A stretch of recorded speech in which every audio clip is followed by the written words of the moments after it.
Hi, welcome to the Many Rivers Harbor Video Chat 2. I'm your host, Stephen B. Bagley, and today I'll be talking with authors Gail Henderson and Ken Lewis about their stories and poems in the new dark anthology, Blackbirds Second Flight, on sale now at lulu.com. And we'll say hello to Gail first. Hello, Gail. How are you doing? Hi, Stephen. Thanks for having me. I'm looking forward to this. And now let's see if we can say hello to Ken. Hey, Ken, how are you doing today? I'm doing well, Stephen. It's really good to see you and to also be here with Gail. This should be really enjoyable. I hope so. Right now we're going to talk with Gail about one of her poems. Gail has several poems in Blackbird's Second Flight, and one of them I really like is At What Temperature? And Gail, before you read that to us, tell a little bit about I tell you what, read the poem first and then talk to us about what inspired the poem. Okay.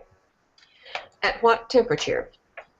At what temperature does passion cease to boil, and skin-scalding love cools to a degree for swimming, till ice floes drive us out to stand on opposite sides of a frozen lake, ice too thin, too brittle to hold the blame we howl, each taunt wrongly anticipating the surrender of the other, widening the frozen water between the us, the we. Once so eager to drown, we did not count on breathing Arctic air, burning our lungs, not to be mistaken for the blistering ardor that cascaded across our damp bodies, not seeping in to warm our hearts where frost could not foretell the coming of winter. Okay, that's it. Wow. Tell us a little bit about what prompted that poem. Well, at the beginning of any relationship, romantic relationship, it feels like nothing can ever go wrong. And yet, that things change. And so that's what it's about. It's an analogy to relationships changing from the heat of passion to passion cooling, and we don't expect it.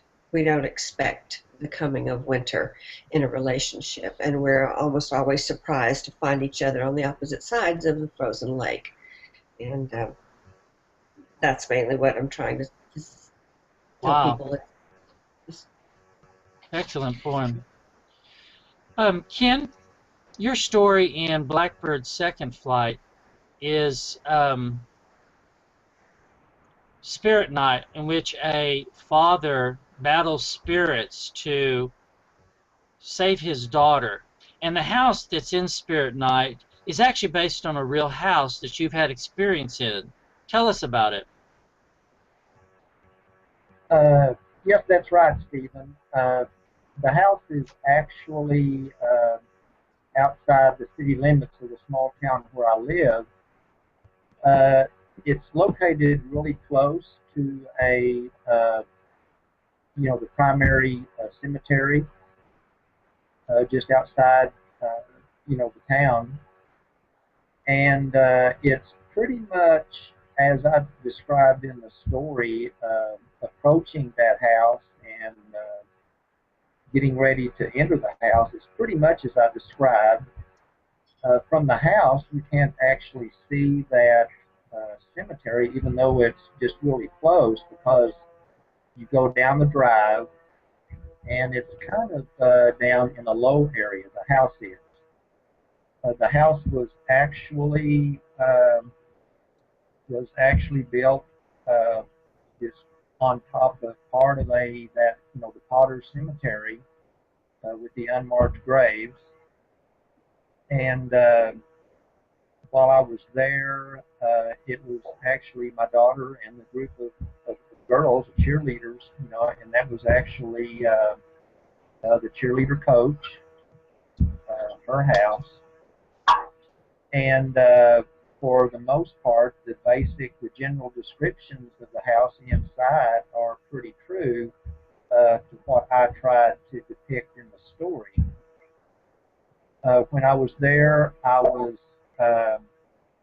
shown a video that they had taken, that the family had taken, of doors, opening and closing by themselves, which really kind of creeped me out. But while I was there was always that potential of something really strange, and I kept anticipating. But the short time that I was actually in the house, I did not encounter anything out of the ordinary, which really disappointed me. Now, you're actually a spirit investigator. You're real interested in that, you told me? Well, I am interested in that, and something that I actually didn't, that I don't think I've told you, is when I was in high school, a senior in high school, a close friend of mine, on Friday nights, we would just, not every Friday night, but whenever we would learn of a house that was supposedly haunted in the area, on Friday nights, close to midnight, we would drive out to that house, and if there was no chance of us getting chased off or shot at, if the house was usually vacant, we would go and walk and try to get up enough nerve to walk through the house. So I've always been interested in those kind of things, and I'm not one to make a concrete decision on whether those kind of things exist or don't exist. I'm rather open-minded about it, because I have had some experiences that happened that I just couldn't explain. Wow.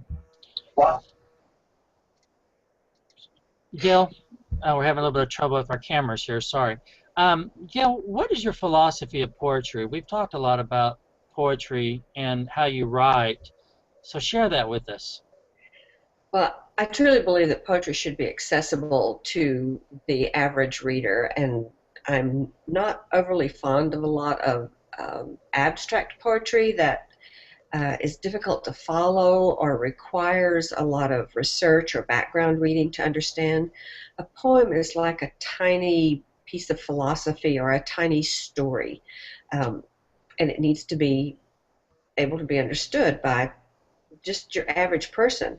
I think that's one of the reasons that poetry doesn't have a following in this country, because it's difficult. And if it's difficult, people aren't going to read it. I noticed that when I was teaching in junior high and high school, some of the poems that were funny or told a little story, my students really got engaged with that. But if they had to be figured out, they weren't as likely to put the effort into it. So my philosophy is make it accessible. Yeah. Well, Ken, do you have anything else to add about Spirit Night, or about what Gail? I noticed you nodding your head when Gail was talking. So. Well, I would just like to say that I really enjoyed Gail's poem, and I enjoy all of her poetry. So, but other than that, I don't have anything else. Well, Ken, I appreciate you being with us. And Gail, do you have anything else you'd like to add? Yes, I want to ask you about your short story, Duel in the Sky. It seemed to be pretty brutal. Where did you get the idea for something like that? Well, actually, it actually has a very long story. Okay. Back when I was in grade school, my older brother Mark, he wrote the first paragraph of the story that would eventually become Duel in the Sky. But that's all he wrote, was the first paragraph. Actually, I think I was in junior high. So I wrote the rest of the story, and it really stunk up a room. But and I kept that story because there were certain things about it I found very interesting, particularly because the story is a fight to the death, Duel in the Sky, and they do it on surfboards. They cloud surf, and they do it on surfboards in the clouds, kind of like Silver Surfer.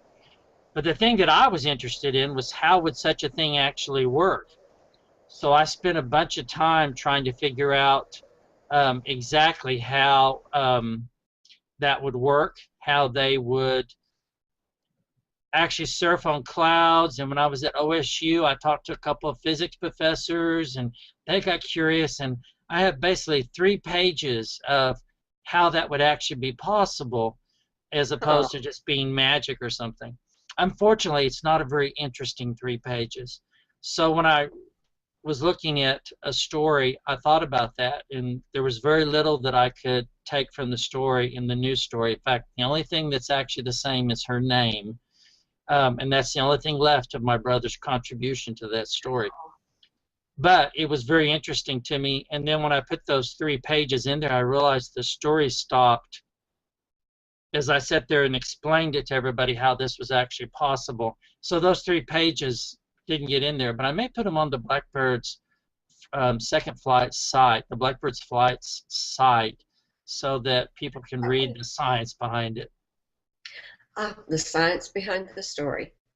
Right. It was a great story, but it was awfully brutal. Just the characters were vicious. Well, Yes, the other incompetent. thing, yeah, the other thing about that story was I became very conscious over the past few years of the brutality in professional sports, the damage they do to each other and the damage they do to their loved ones. And originally the story was called The Convicted, and it was sort of the story's been rewritten many times, but that particular slant was I was condemning the brutality in professional sports and how we slap them on their hands and continue to pay the very brutal people millions of dollars, and we just think that's normal. It's like back in Rome in the Colosseum, where a large population watched people die for entertainment. And then, of course, this isn't a new theme. There's been movies and other things that have followed that theme, but I wanted to go ahead and set it far in the future. 3000, it's 3000 something other AD or CE, which is Common Era, so that probably it's going to happen in the next 500 years, but I was hoping that, humanity would hold out for a while. Good luck with that. Does your brother know that he was the inspiration for this? Have you talked to him about it? Not at all. If he watches this, he'll probably say, hey, I want some money. But like I said, the only thing that survived was the woman's name, which is pretty unique. And then all the rest of it was just me. Somewhere, though, because I'm a pack rat, I think I still have that first paragraph that he wrote way back then, which I guess is 30 years ago, which is really sad to think about. More than that, nearly 40 years. Yeah, nearly 40 years ago. Wow. Oh. Well, if we don't have anything else to add, Gail, I appreciate you being with us. Thank you. Thank you. And Ken, thank you for being with us.